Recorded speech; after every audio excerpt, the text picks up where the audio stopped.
Hey, what's going on guys? Shane here. Today we're talking about how to hit the heavy bag and look like a pro doing it. Oftentimes we go up to the bag and we don't know what punches to throw, we don't know how to move with the bag. So I'm going to give you guys a bunch of combos, tips, and strategies so that the next time you hit the heavy bag, you look like a seasoned veteran. Let's take a look.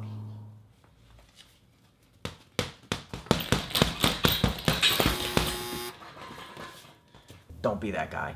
I'm gonna give you some tips to help you avoid becoming that guy at the gym. So first things first, have a goal, set an intention, and have a timer set so you know how long you're gonna work for. A good one to follow is just 3-minute rounds with a 1-minute rest, and you do that for 5 rounds straight. So this way you're working for 15 minutes, you got 5 minutes of recovery, it's gonna be a total 20-minute heavy bag workout. But you can increase or decrease that to whatever you'd like. It could be a 2-minute round, 3-minute round, 5-minute round. You can lengthen or shorten the rest period. You can go for as many rounds as you'd like. It could be 5, 10, 12 championship round. But now that you have your timer set, now let's talk about how to work with the bag. Now, I often see people standing in front of the bag and just doing this. Stationary, not moving. You're only working half your body. You're only working the upper body. We gotta move our legs. We gotta work the calves. We gotta create angles. Use your footwork. But because of the setup in most gyms, the bag's usually right against the wall and there's a line of heavy bags next to you, so it's hard and it restricts you from actually creating angles, but you have to. Just like in a fight, you have to move with the bag. So let's talk about how to do that. First thing you're gonna do is, before you even throw your first punch, make sure you're outside of punching range. So I can hit the bag from here, I'm gonna take half a step back. This is gonna force me to step in. This is gonna force me to move my feet. This is how I like to start. In fact, my first couple of punches don't even land on the bag. I like to think of it as me finding my range. So from here, I'm on the outside, and this is when I start juking my head and I start using my fakes and feints. And that's my first tip, is start faking punches. Throw half a punch. Just kind of lift your arm up and get them to react. Because when I look at a heavy bag, I'm not seeing a heavy bag. I'm imagining it's a person, an opponent standing here like this. So I'm doing this. I'm trying to evoke some sort of reaction out of them. I'm trying to fake these shots. I'm moving my head. I'm a moving target. And then when I see the opening, that's when I commit to my first shot. And notice that wasn't even a punch to the head. That was to the body. So that's my second tip, is don't just headhunt. Go to the head, go to the body, switch the levels up. If you're working in kicks, it's the same thing. Throw those kicks to the legs, to the body, to the head. Mix it up, all right? Now when you're throwing these punches, don't over concern yourself with power, right? Like we showed in the beginning. You don't want to just throw these big, huge, heavy punches, but you do want to punch with efficiency. So that's the word I want you to remember. Punch with 100% efficiency, but it doesn't have to be power, right? I can throw a shot like that.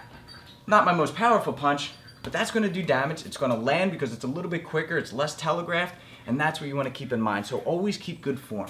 What is good form? Well, that's what we teach in every single Fight Tips video, but an abbreviated version would be, when you throw a punch, the opposite hand has to stay high, has to be glued to your cheek. So when I throw a left punch, my right hand is up. I throw a right punch, my left hand is up.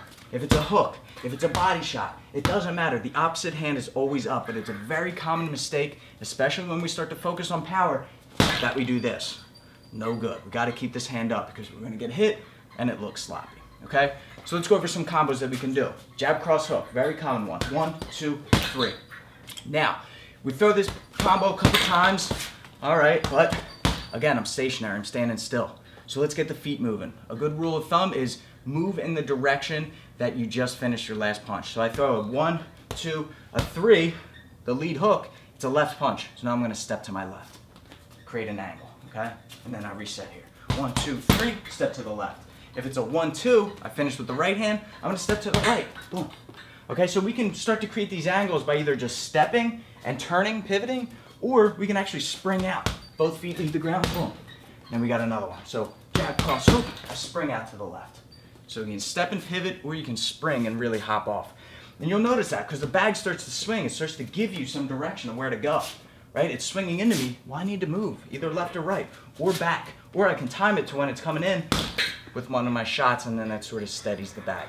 All right, but if you're on a freestanding bag, one that isn't swinging like this, and you're like, Shane, I don't have any direction because the thing's not swinging, you still can move around a freestanding bag. One with a water base at the bottom, absolutely. The thing may be staying still, but you don't have to. So create those angles, move around the bag, keep good form, have the timer set, and then start to work in your defense. So the combos that we talked about were just a 1, 2. All right, I finished with that. Then I can either step to the side and stop that, their counter punch, or I can block. 1, 2. Let's say they throw the same combo back, a 1, 2. Then I'm going to parry and block. So now I'm starting to work some defense here. Or maybe I'm moving my head to evade those punches that are coming in. I throw a jab cross, he throws a jab cross. Now I'm moving. Now I got a counter. Jab cross, slip, slip. Slip, slip. The other combo was a 1-2-3, jab cross hook, jab cross hook. Let's say he throws a hook back, well then I need to move my head and get underneath. Or 1-2-3, and then I block that hook that comes back. And then I want to counter. So I'm not a punching bag. He counters me, I counter him. So 1-2-3, block. And then I throw another 3 punches back. Most of the time, people are going to just go left, right, left, right, left, right with their punches. Left, right, left, right. So if you're just beginning, that's a great way to just keep the hips going, keep the punches flowing, and then you can work in your defense in there too. So I throw the left punch, I block with the right hand. I come back with the left, right, block up here, punch. And now I gotta work in some movement. I'm working the defense. Now I wanna work some of my fakes and feints. I wanna go to the head, I wanna go to the body. I wanna move with the bag. It's telling me where to go.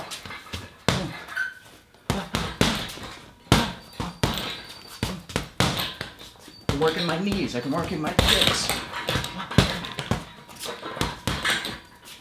Creating angles, working your defense, working your range, moving forward, back, side to side, pivoting.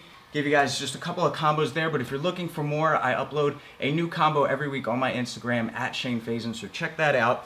And guys, like anything else, it's like an instrument, right? When you first do it, you're gonna be terrible at it. But if you stick with it, you continue to learn, you continue to practice, you will get better at it. All right, guys, there you have it. So if you're just trying to sweat, then okay, maybe you can just plant your feet into the ground and throw a million punches until you can't lift your arms up. But if you want to make it realistic to a fight and you want it to look sexy, then you need to work your distance, your timing, your angles, your footwork, your defense.